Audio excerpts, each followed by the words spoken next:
Thanks, Dan.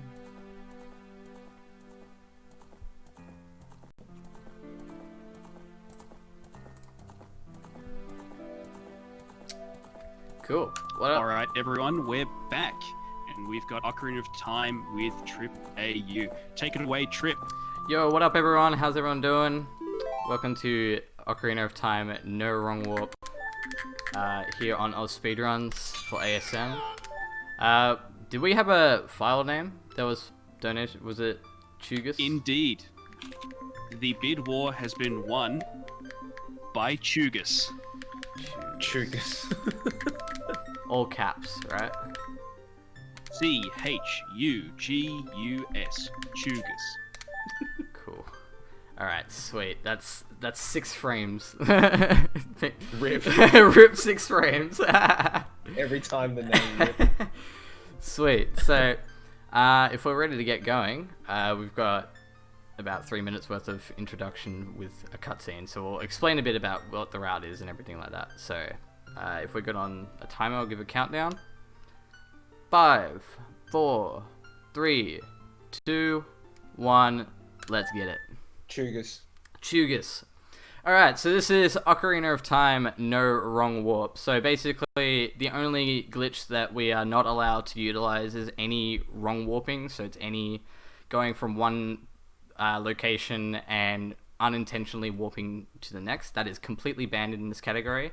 Everything else is fair game. So we're going to make a lot of use of item manipulation. We're going to use a lot of out of bounds stuff and a lot of some other nifty tricks. Hopefully you'll get a good kick out of it. So the main meat of this run is a relatively new trick. It's only been around for the last couple of months. It's called SRM, or Stale Reference Manipulation, and it basically allows this version of No Wrong Warp to be run. It's rather complicated, so when the time comes, I'll have Mika kind of give a step-by-step through of what's going on. But we'll get to that in a bit, because it's rather fun to watch for the people who are unfamiliar. Yeah, it would look like he's just doing random bits of movement here and there, but it's all part of the craziness. So we're just, I'll probably just get a couple of quick FAQs out of the way. So the first question we normally get is, why is the game in Japanese? Japanese happens to be the fastest text speed for Ocarina of Time, because every single character takes 1 frame to load, and Japanese takes less characters to convey the same messages as English does.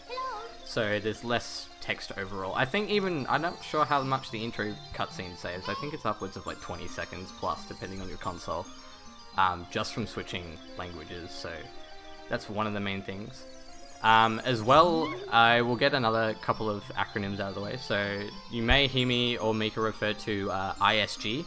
That stands for Infinite Sword Glitch. It's pretty much like the staple glitch we have for OOT. It allows us to do a lot of different things. It's great for use in combat because it makes the sword active every single frame. It's also good because the byproduct of ISG is that it doesn't allow you Link to fall off any edges. So we can use that to our advantage by hovering over gaps and stuff like that. You may also hear a term called RBA, which is Reverse Bottle Adventure. That's a pretty major glitch for OOT, and it pretty much lets us write different items into our inventory without actually having to go and get them. It used to be a really massive glitch. It's not so much anymore with different applications we have for other stuff, but it will make a brief appearance in this run. But for now, I'm just going to quickly go through the forest. So the main goal at the moment is to get a sword and a shield. So I'm going to head to the chest with the sword in it. Along the way, picking up a couple of rupees. We need to get 40 to make sure that we have enough for the shield. And this is the somewhat fastest, with a couple of differences, fastest known rupee route to get both sword and shield.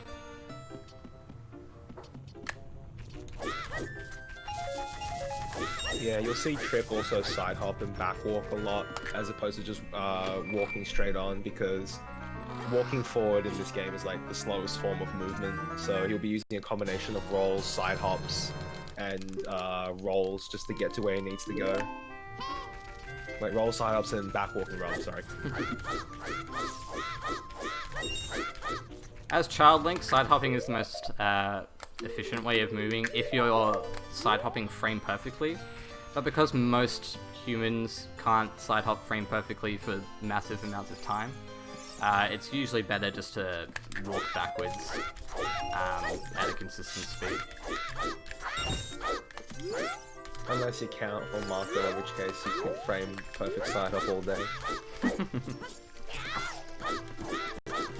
So just going to do a couple of movement things here. That jump slash onto the bridge is actually a frame perfect slash, and because the bridge only has one side collision, so we can actually clip through the underside and hop up there a little bit faster. Which gives us an extra 5 rupees when we get up there, which allows us to get shield. So now I'm gonna dip out of the forest. I'm not gonna complete any of the dungeons or anything like that. No VC crash, thank gosh. That was good. Another acronym you may hear us toss around is ESS, or Extended Super Slide, which is what you just saw there. So when you input the smallest amount of like movement into the controller, Link doesn't actually move, but he sort of like spins or turns in place. And the interesting thing about that particular position on the control stick is that it doesn't have a speed value programmed to it. So it just uses this speed value of the frame beforehand. So if you do an action like exit water really fast, or recoil off bomb damage, or even enemies, and hold that position, you'll actually keep the speed. So in this case, I shoot backwards out of the water and slide really fast backwards. So that can cover really long distances, especially if you're going across Hyrule Field. And we're just going to grab the Ocarina. The Ocarina is pretty important. We use it for another glitch coming up in the next few minutes, which helps us in Bottom of the Well. But at the moment, we just have to walk to Kakariko.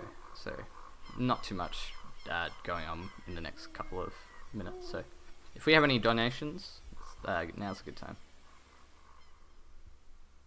We don't have any donations at the moment, but of course, I'd like to give a shout out to what we're doing at ASM, and that is that we are raising money for Beyond Blue, which is a charity designated to help people with mental health issues and make them and help them become their best selves.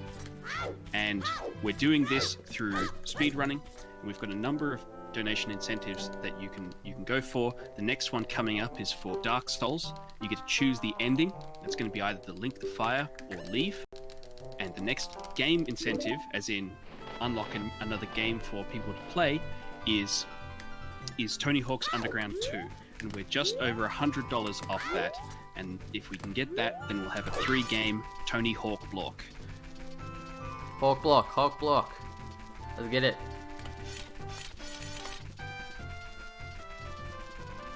So at the moment, as Mika mentioned before, just going to be doing a lot of backwalking. General rule of thumb is that if it takes more than 4 or 5 rolls in a straight line, then you're better off backwalking to cover the least amount of time versus distance. So again, got to recoil off the water there and ESS into Kakariko. That ESS is both fast and also helps skip one of the owls that's hiding in that tree. Mr. Gabora. So I'm going to try and attempt to do a chicken dive into Bottom of the Well. So normally, Bottom of the Well is blocked off by a bunch of water in there, and you're supposed to play the Song of Storms to the windmill guy to have it drain.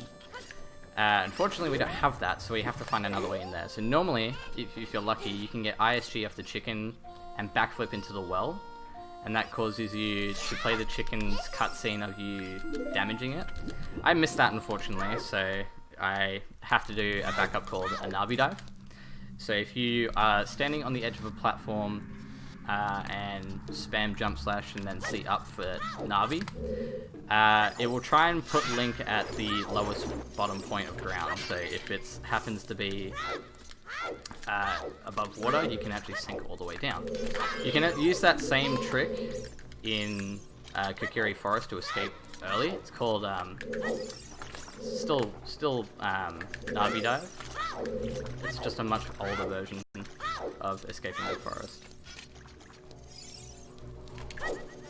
Oh, I missed it. Okay. Oh well, maybe. So what I'm doing here is I have ISG activated, as you can see here, which is why I can't. Normally there's a little invisible hole here, but because I have ISG, I can't actually fall through the gap. So what I'm gonna do is once this giant flying skull comes around, you can use ISG to hover, and I can use the Ocarina to put me in a state where it wants to try and play, but it will also try and send me to the lowest point of the ground, which is actually in the hole. And because it thinks I'm still above that hole, it doesn't load the bottom section of the well.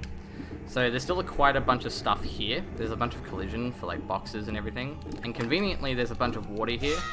For some reason, Nintendo loves putting water in all of their out of bounds areas, which allows us to clip through a little bit in the roof here and access the Chew chest early.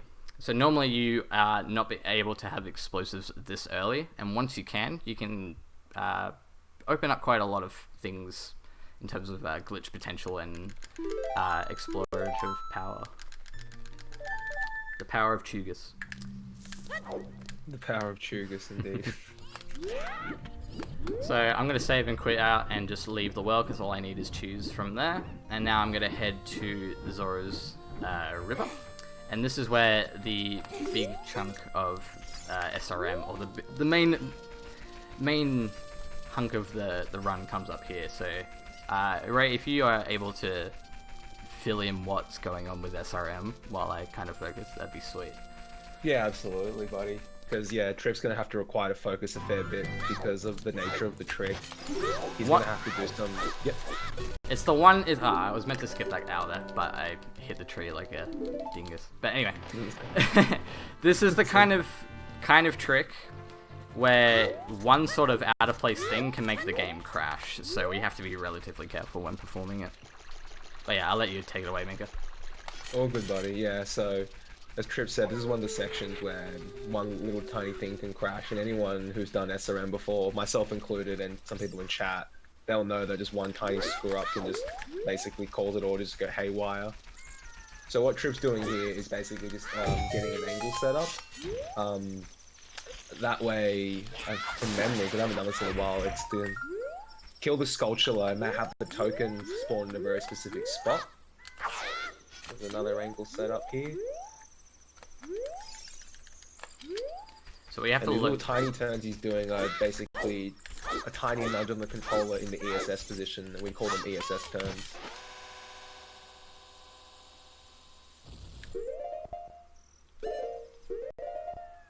So that first chew he dropped there was basically just to have that chew loaded on screen, and he's pulled another one here, and he's gonna grab this token now. That angle looks good. Hands in my air like I just don't care. He should be good.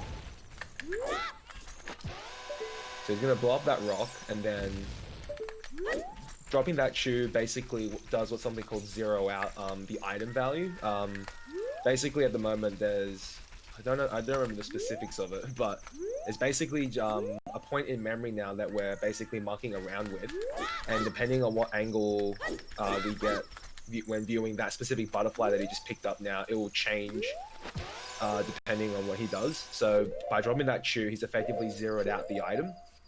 And now by dropping this other chew here, he's effectively doing the same thing. And then at a specific point, he's going to cancel out and hold a specific direction and get his first item, which is Biggoron Sword. And then depending on what you do from this point on, it starts what's called an item chain. And then depending on what directions you hold during this chain will give you specific items. So he got the Poacher Saw there, which is what he needs as part of the run. More chews is never a bad thing. Extra health is always nice. Conveniently we get light arrows, we need that. small key, and this is basically the power of SRM. He's basically affecting the item, the memory address for what item he gets from all this stuff. It's, like I said, it's very, very technical. I don't really understand the ins and outs of it myself, but it's basically just you're abusing actors, and then now you're loading up. You're basically accessing a part of memory that you're not meant to be touching, and from that, he's just gone haywire with all these items. And these are all intentional. The items that he's getting. For the most part. I think he's almost done. Almost done. That's the last item coming up now. Claim check. And not.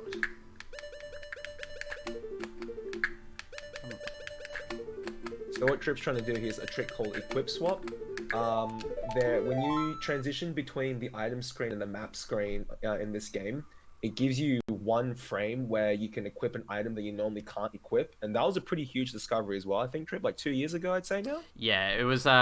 It's a VC only trick, and it allows like child to equip adult items. Like I have the purchase sword equipped now, which is normally adult only, and vice versa. It allows adult to equip child only items, which is really useful for things like equipping sticks or boomerang. It allows us to do a few extra dungeons like a Jabu. And other dungeons a little bit faster because they require those specific items to be used. And another point with the SRM stuff, all of that shoe dropping and all of the item skull tullers and rolling into the tree and everything is all deliberate. So we're all dropping shoes to basically affect the memory addresses with all the actors. And we essentially turn the butterfly that we had there into a chest, which we use the get item function from the singing frogs in the river, if you guys remember them. So this is the another trick I was talking about before, which I buggered up just now, called RBA, or bottle on B. So RBA is pretty powerful because the way that memory addresses and item values work in this game is a little bit funny. So what we can do is we can get a item or a bottle on our B button. Normally we have a sword or a weapon on our B button, but in this case we can get a bottle. And depending on what item is on the C right, so in this case it's poacher's sword, and if we catch an item like bugs, see there, I now have a bottle on my B button. I'll let you see it there. Normally it's a bit weird, it's not supposed to be there. And depending on what we catch and what we have on C right, we can write different memory values or item values into our inventory. So with purchase saw on C right, that actually gives me Zelda's Lullaby, Minuet, no, not Minuet, Prelude of Light, and I think Serenade of Water. So yeah, you get Serenade and Nocturne as well.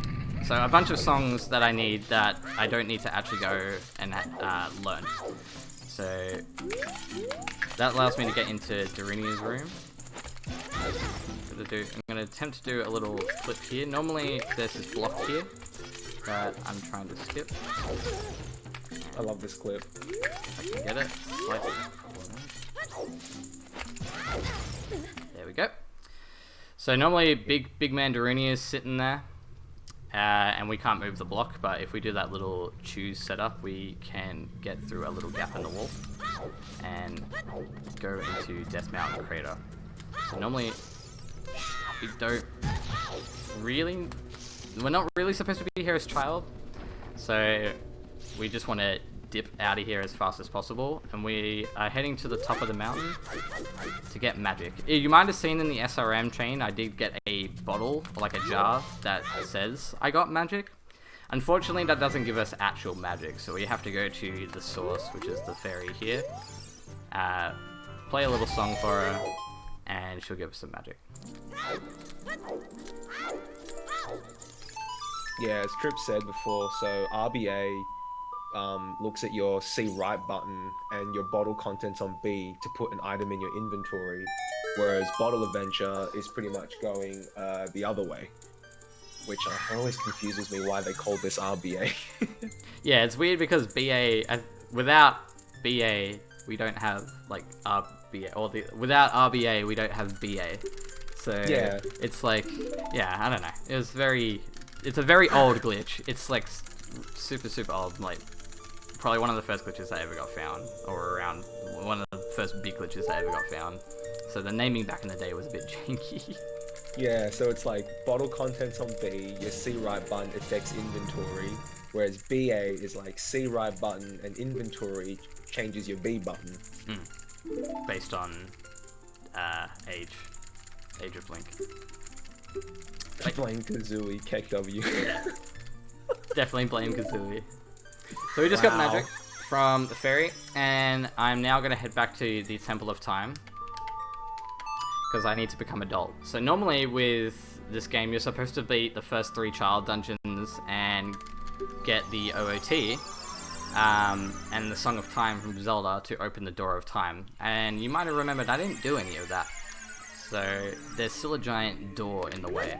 But luckily, there's a tiny gap on the left side of the door that if we do a specific angle setup and jump slash on a specific frame, we can squeeze through and get to the other side without having to do any of the child dungeons. So this is like one of the main massive sequence breaks that OOT has. It allows us to, again, skip all of the child dungeons, all of the Ocarina of Time stuff, any songs, except for... No, that's it. You just need sword and... No, you can even do it swordless. That's how OP it is. So now we're going to head to Adult. Programming oversight is pretty much how most of us abuse this game.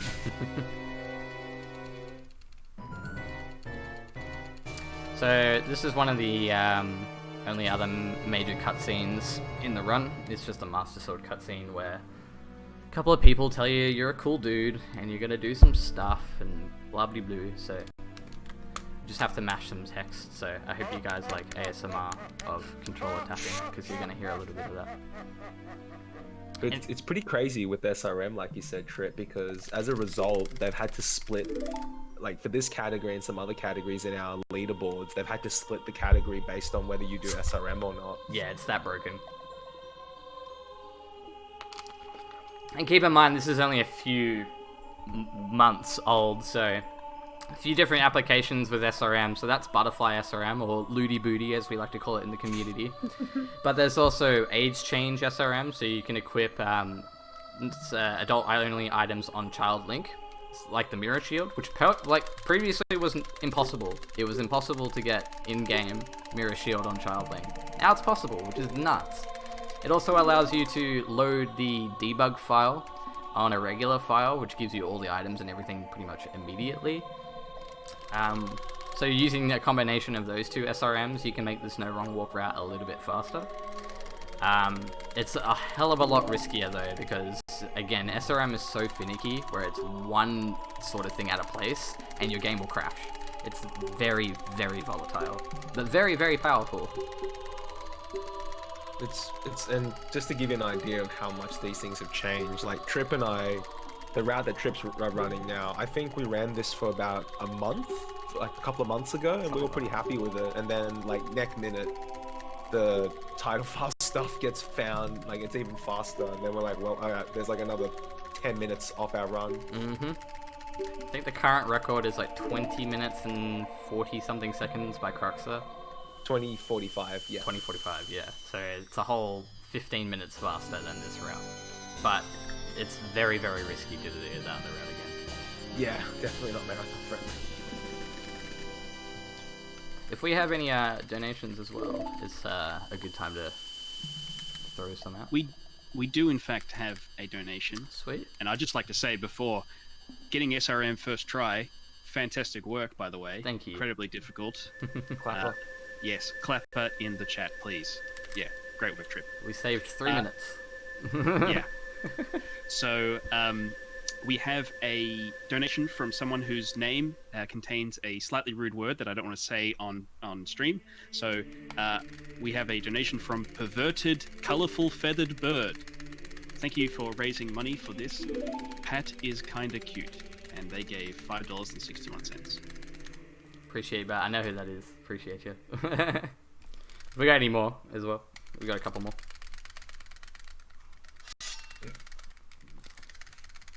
That's the only one we have right now. If anyone in the chat would like to donate, they can go to donate.ozspeedruns.com. We have many incentives for you to check out, and we'll post a link to that in the chat, but that's also at incentives.ozspeedruns.com. We're supporting Beyond Blue. It's a fantastic charity, and it's worth giving a look. Back to you, Tripp. Sweet. Cool, so we're almost coming up to the end of this cutscene here.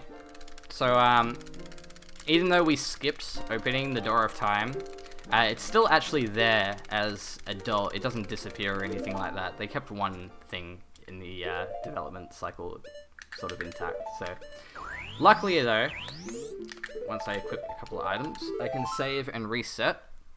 And that will put our position onto the other side of the Door of Time. Because I only need to get in there to pull the sword, and then I need to just dip. So, once we load back in, we're going to be heading to Ganon's castle. So, the next major trick is coming up for this route. So, if those who are familiar with this game have played through to this point, normally you'll have all of the medallions and the light arrows, etc, etc. And you'll head to the final boss area, which is Ganon's castle. Unfortunately, we don't have any of the medallions at all, and what we need for the Rainbow Bridge to spawn that then leads into Ganon's castle, the game checks for Shadow, Spirit medallions, and light arrows. We only have light arrows because we need the light arrows to beat Ganondorf, but we have another way around not getting a bridge there. So what we can do is if we head up this little hill and head over to this sort of stone platform here, we can do what's called a hover. So I'm going to grab ISG, or Infinite Sword Glitch again, off a bomb here, if I can, like that. You can tell you got it because your sword kind of glows white. And if I line myself up properly here, I look directly up with my bow and backflip and chew. So what normally happens is that the chew is supposed to damage me, or it's supposed to try and send me to the ground. But because I have ISG active, it then can't let me fall. The game doesn't let me fall with ISG active, so it gives us this byproduct where we're able to hover over large gaps, like this, which allows us to skip getting any of the medallions, and it also allows us to get into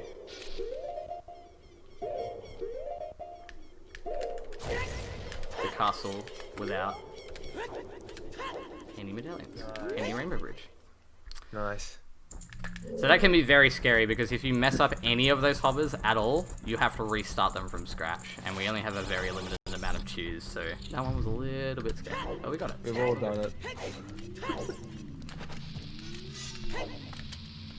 Just gonna do another bomb trick, another hover here. So normally you're supposed to beat all of Ganon's trials here, there are 6 of them in total, to dispel this barrier and get through into the final part of the dungeon. But for some reason they made it so that the entire side of the wall, where opposite of the water trial, is a loading zone into the castle. So we can do a little hover there to actually get in without having to do any of the trials. Full trial skip. So we're going to make our way up the castle here. Because we have the giant's knife, it's really, really fast getting through a lot of these enemies. We just have to be careful because it has a limited amount of durability, because we haven't set the flag in the game to tell us that this is the Bigoron sword, which doesn't break. So I've just popped ISG again, which is a great example of it being used in combat. As you can see, the sword is hitting every single frame, so if you use that on bosses and stuff, you can get through them really fast. Another thing I actually can mention about ISG is that, as well in this game, there's a mechanic called power crouch stabbing. So for some reason, the crouch stab motion, which I can actually show you here in just a second. it doesn't have a damage value attached to it, so it uses the one from beforehand. So if you jump slash and then you're able to do stabbing, really quick stabs like this with full jump slash damage. So you can also get through a lot of enemies like these double knuckles really, really fast because you're outputting a lot of damage really, really fast. And because you need ISG, you need to crouch stab to activate ISG, you can jump slash beforehand and get ISG so that you have infinite jump slash damage pretty much, which is really, really, really powerful. Basically one-shots like all these enemies. Gonna do a Hess up these stairs a little bit faster than just walking up. A little bit of slide. It saves like 4 seconds. It saves 4 seconds if you yeah, if you do it first bomb. I didn't get it first bomb. I just wanted to show it because it's a cool trick, man. Has to impress. Has to impress. That's right, man. Has to impress. Right, so final sort of dialogue cutscene, or more or less, between the 3 Triforce holders. So a little bit of a cutscene here, but once we're done with this, I'm gonna jump slash with my big sword, and then I'm gonna equip bottle and master sword. And for those who are unfamiliar, the bottle can actually reflect Ganondorf's lightning balls, and it's actually a little bit more efficient than the sword because it has more active frames to reflect stuff off. So if we use the bottle as well, we get a little bit of a safer fight, and because it doesn't require us to slash any weapons, we are able to keep the jump slash damage value for our power crouch stab. So even if we swap weapons, as long as I jump slash with the big sword and say switch to the master sword, as long as I crouch stab, it will still have the big sword damage, which will make Ganondorf really, really, really easy. So, jump slash, I'm gonna pause, equip bottle and my other sword, climb up here. So he's gonna charge a little thing up at us, we're gonna reflect it back. Shoot him with a light arrow and get ISB off him. So because I use my power crouch stab damage from the big sword, he dies in 5 hits. Normally it takes 10 with a master sword jump slash, so we save, I think it's like 12 seconds as opposed to just using normal weapons. Oh, it's so much quicker. It's so fast. It's such a blessing. So it's really nice if we're able to keep the durability on the big knife for the final fight, because it makes it a little bit faster. So, coming up next is the bane of every OOT speedrunner's life. It is known as the collapse sequence. So, as we're all familiar. So, G-Man is gonna, in a last defiant effort to try and meme us, cause these RNG rocks to spawn. All of these rocks spawn kind of just based on Link's camera and positioning. But what we want to do here is we want to use a specific position and a damage from a bomb to do a trick called collapse skip. And the rocks, because they're RNG, can potentially ruin that, because if you get hit at any point by any rock, or if you're waiting to have the bomb explode and you get hit by a rock in the meantime, you're stuffed. You just have to retry. And for a run where you might only have 3 hearts or 4 hearts, losing that much health usually means losing the run. Less RNG from the rocks. So there's a good example of one almost ruining things. There's an example of 2 almost ruining things. Oh my goodness, oh my gosh. Luckily we got through. So what happens here is that the game is trying to void me out onto the first map, but I'm also loading into the second map on the same frame. So it then attaches, or uses the coordinates from the first map and applies them to the second map, which allows me to fall all the way down the tower really, really quickly and basically skip the entire sequence. So we can get through and not having to fight any Stalfos. We don't have to avoid any rocks or anything like that. and it makes the collapse sequence a little bit safer. Oh my goodness, that gave me a heart attack. Yeah, that was very close. Oh man. Let me know when we have a sec, boys. Oh yeah, you got one now if you want. All right, we got quite a few donations coming in. All right. The first one, yes, Pog indeed. The first one was from Aggie, who said, "Bless RNG, Gabondorf isn't a bully." So it seems that worked. And their donation goes to Tony Hawk's Underground 2. Can't have enough skating action, and that's for the Tony Hawk block. To unlock Tony Hawk 2, it now is only at $93.50 to go. And Aggie gave $11.31. We then had an anonymous donation of $54.06. Thank you very much, Anonymous. It's very generous, giving that money without even presenting your name. And then we had another anonymous donation who gave $3, who said 1, 2, 3, 4, haha. I think they got their donation in a little late to get the 1, 2, 3, 4, as their donation ticked us up to $12,088. So, thank you, Anonymous and Aggie. Cool. So we're coming up into the final fight here against Big Gabon. And I'm gonna do a little trick before I enter the fight here. So gonna do a jump slash before entering to keep that jump slash damage ready as well. But I'm also gonna do what's called a super slide into this little boss fight. So what you'll see here, I have my finger pinned to the shoulder button to have my shield up. Because what happens in this cutscene is that Ganon actually swings his giant swords around and knocks the Master Sword out of your hand. But if we do the super slide into this cutscene, the game registers the shield as actually blocking the hit, and taking the hit instead of the sword.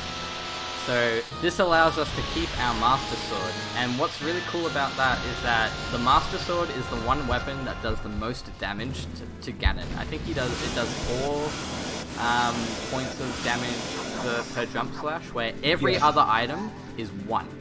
So normally it takes 10 hits to get Ganon down in the first phase, but because we'll have the Master Sword, it only takes 3.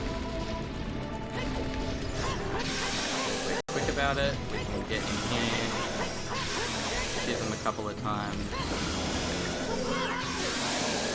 and that's phase 1 done.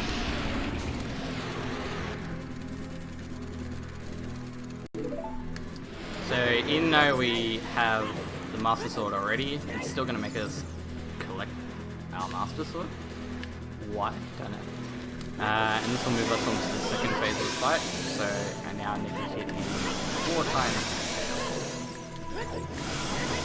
1. Gabon can do. Gabon does 4 hits of damage from memory, so it's scary. Cool.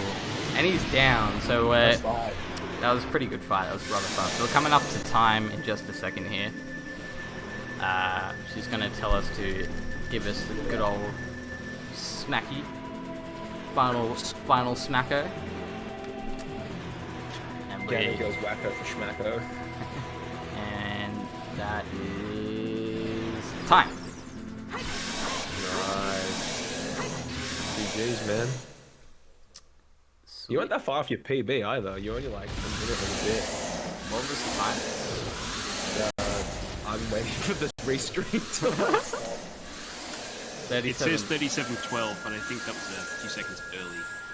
So yeah. Okay, my PB is 35:35, so that's a pretty good run in my opinion. I think I did rather well.